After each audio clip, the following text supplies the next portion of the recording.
Dear student, good morning. तो पिछले lecture में हमने आपको बता दिया था about the excretion and the types of animals on the basis of their principal और चीफ एक्सक्रीटरी प्रोडक्ट। आज बात करेंगे ह्यूमन एक्सक्रीटरी सिस्टम की। तो ह्यूमन एक्सक्रीटरी सिस्टम की बात करें तो ह्यूमन एक्सक्रीटरी सिस्टम में वन पेयर किडनी होते हैं। Kidney which is the main important excretory organ, one pair kidney होता है। और इसके अलावा यूरेटर भी कितना हो जाएगा, वन पेयर। यूरिनरी ब्लैडर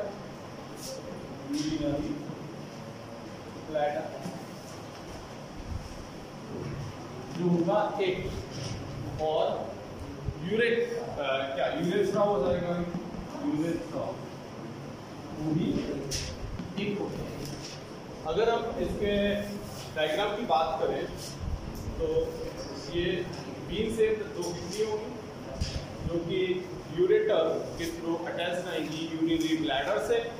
तो जैसा कि हम बता रहे थे कि जो लेफ्ट किडनी होगी, ये तो राइट होगी, लेफ्ट किडनी जो होगी वो थोड़ा सा ऊपर की ओर होती है।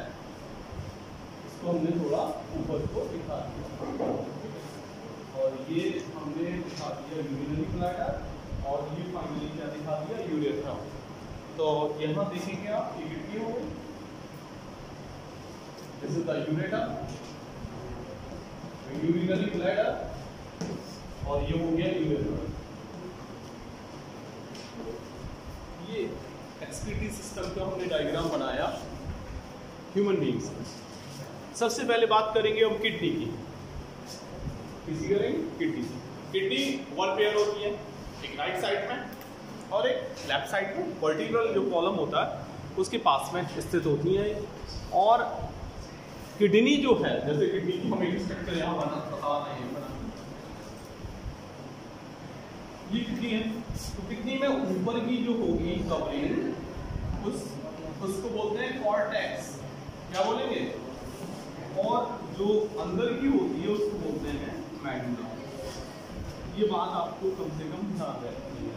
ये पहले किसके थ्रू खुलेगा, कहाँ, यूरेटर में। स्ट्रक्चर ऑफ किडनी की बात करें तो kidneys are bean shaped organs located on either side of the vertebral column in the lower abdominal cavity. जो लोअर एब्डोमिनल कैविटी, ये वाली लोअर एब्डोमिनल कैविटी, यही तो हो गई। अपर ये है, लोअर यहाँ यही तो है ये। तो ये वर्टिब्रल कॉलम के पास में प्रेजेंट होती है। प्रत्येक किडनी जो होती है वो सराउंडेड रहती है by tough fibrous capsule of connective tissue. This capsule is known as renal capsule. उसको क्या कहेंगे हम? रीनल कैप्सूल कहेंगे। अगर हम रीजन्स ऑफ किडनी की बात करें कि किडनी में कौन कौन से रीजन्स होंगे, तो पहला रीजन जो होगा उसको कहेंगे cortex, which is the inner region. जिस किडनी की बात करें तो पहला क्या हो जाएगा, कॉर्टेक्स। कॉर्टेक्स कैसा होगा? इनर। इनर क्यों होगा? आउटर होगा। कैसा होगा? ये बाहर का होगा। दूसरा जो होगा medulla, which is the inner. वो हो जाएगा इनर। ठीक है, तो पहला कॉर्टेक्स, मेडुला। इसके अलावा रीनल पेल्विस।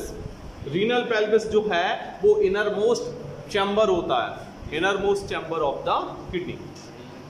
और बिल्कुल वो तो अंदर होंगे, रीनल पिरामिड उसके अंदर होते हैं। जैसे यहाँ ये किडनी होती तो इसके अंदर ऐसे टाइप होते, ये है रीनल पिरामिड, ऐसे करके रीनल पिरामिड होगी।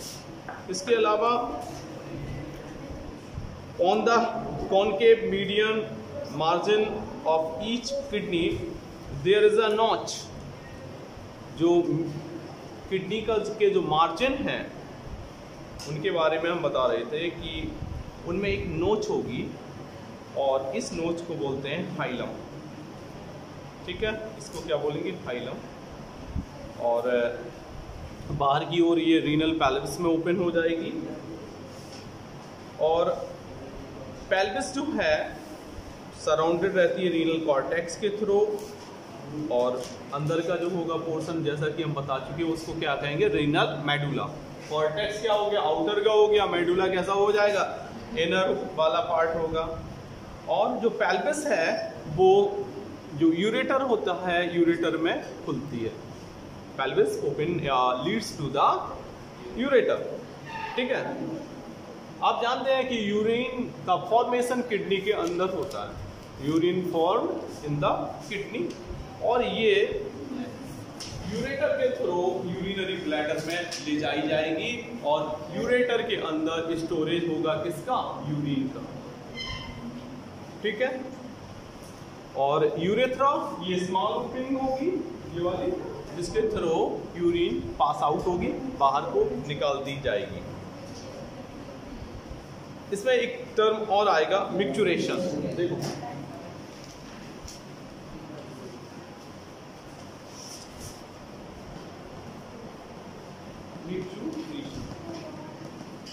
मिक्चुरेशन का दूसरा नाम होता है यूरिनेशन भी होता है। Micturition is also known as urination. Micturition का मतलब है the process of passing out urine from urinary bladder, मतलब यूरिनरी ब्लैडर से यूरिन का पास आउट होना यूरेथ्रा के through. This process is known as micturition और यूरिनेशन। इसको कहेंगे मिक्चुरेशन कहेंगे या यूरिनेशन कहेंगे। अब हम बात करेंगे about the functions of kidney, कि कौन कौन से फंक्शंस किडनी के थ्रू परफॉर्म होते हैं। तो सबसे मोस्ट इम्पॉर्टेंट फंक्शन है एक्सक्रीशन ऑफ वेस्ट प्रोडक्ट। पहला जो फंक्शन है कि जो वेस्ट प्रोडक्ट्स होंगे उनको एक्सक्रीट करना किडनी का फंक्शन है। दूसरा फंक्शन है रिमूवल ऑफ टॉक्सिक केमिकल। जो बॉडी में प्रोटीन या अदर के कैटाबॉलिज्म से बनते हैं, वो टॉक्सिक सब्सटेंसेस को, टॉक्सिक केमिकल्स को बॉडी से रिमूव कराना भी एक किडनी का काम है।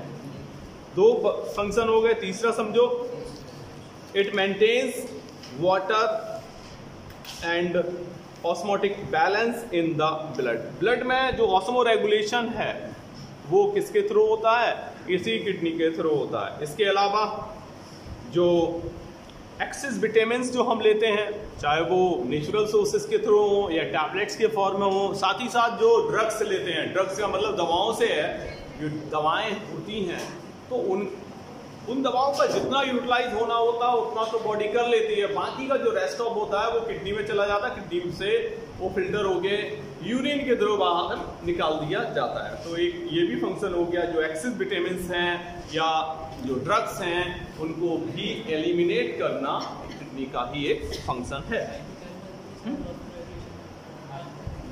वो तो रेगुलेशन है, लेकिन मेन फंक्शन तो परफॉर्म कौन करेगा, किडनी तो करेगा। वो थर्मो रेगुलेशन करता, हाइपोथैलेमस का काम थर्मो रेगुलेशन है, हम ऑस्मो रेगुलेशन की कह रहे हैं। नहीं, आगे देखो। इसके अलावा जो पीएच मेंटेन भी ये बनाए रखता है। पीएच तो जानते होंगे, हाइड्रोजन आयन कंसंट्रेशन को कहते हैं कि मतलब अगर ज़्यादा पीएच हो जाएगा तो वो बेसिक हो जाएगा, कम पीएच हो जाएगा तो वो एसिडिक होगा। तो जो हाइड्रोजन आयंस हैं उनको बैलेंस करना भी किडनी का एक काम है। इस तरीके से वो पीएच को भी बैलेंस किया रहता है किडनी। इसके अलावा जो ब्लड प्रेशर होता है, जो फ्लूइड कंटेंट है, उसके रेगुलेशन में भी किडनी का बहुत बड़ा रोल है। तो ये तो हो गए फंक्शंस ऑफ किडनी, ठीक है। इसका स्क्रीनशॉट ले लो और अब हम बताएंगे अबाउट द नेफ्रॉन के बारे में, ठीक है।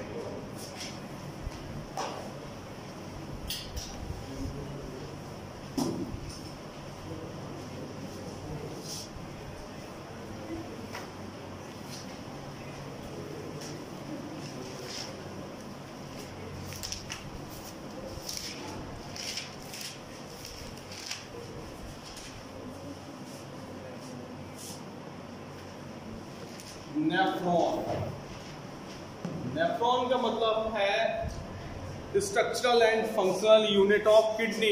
उसको क्या कहेंगे हम, नेफ्रॉन कहेंगे। वो बोली जाएगी कि उसको क्या बोलेंगे, उसको कहेंगे हम नेफ्रॉन। तो किडनी में लगभग 1 मिलियन नेफ्रॉन्स प्रेजेंट होते हैं। एक अगर किडनी की बात करें तो लगभग 1 मिलियन नेफ्रॉन होते हैं।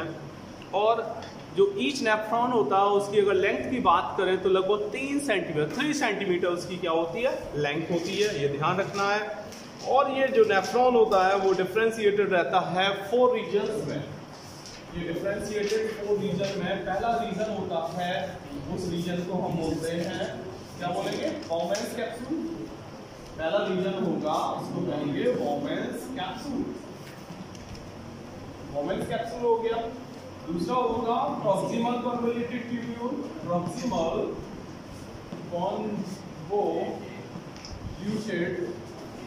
ट्यूब्यूल, जिसको शॉर्ट में आप बोल सकते हैं PCT। क्या लिख दोगे, PCT। तीसरा देखो लूप ऑफ हेनले, क्या हो जाएगा, लूप ऑफ हेनले। और लास्ट हो जाएगा DCT यानी distal convoluted tubule. Distal convoluted tubule, DCT। Note करो।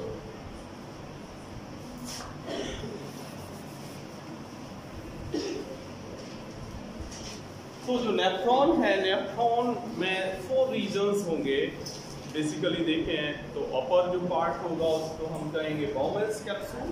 वॉमेंस कैप्सूल ओपन होगा प्रॉक्सिमल कन्वोल्यूटेड ट्यूब्यूल, जिसको PCT बोलेंगे, और वो आगे को खुलेगा कहाँ, लूप ऑफ हेनले हो जाएगा पार्ट। और लास्ट पार्ट होगा जिसको कहेंगे distal convoluted tubule, which is the last part of the nephron. और ये DCT कहाँ खुल जाएगा, DCT खुलेगा कलेक्टिंग डक्ट में, ध्यान रखना। और कलेक्टिंग डक्ट कहाँ खुल जाएंगे, पैलविस से होते हुए वो यूरेटर में, उनको जो भी एक्सक्रीटरी मटेरियल होगा उसको बाहर रिमूव कर दिया जाएगा। तो इसका जो रिमेनिंग पार्ट है वो हम कल बताएंगे। Thank you so much, have a good day.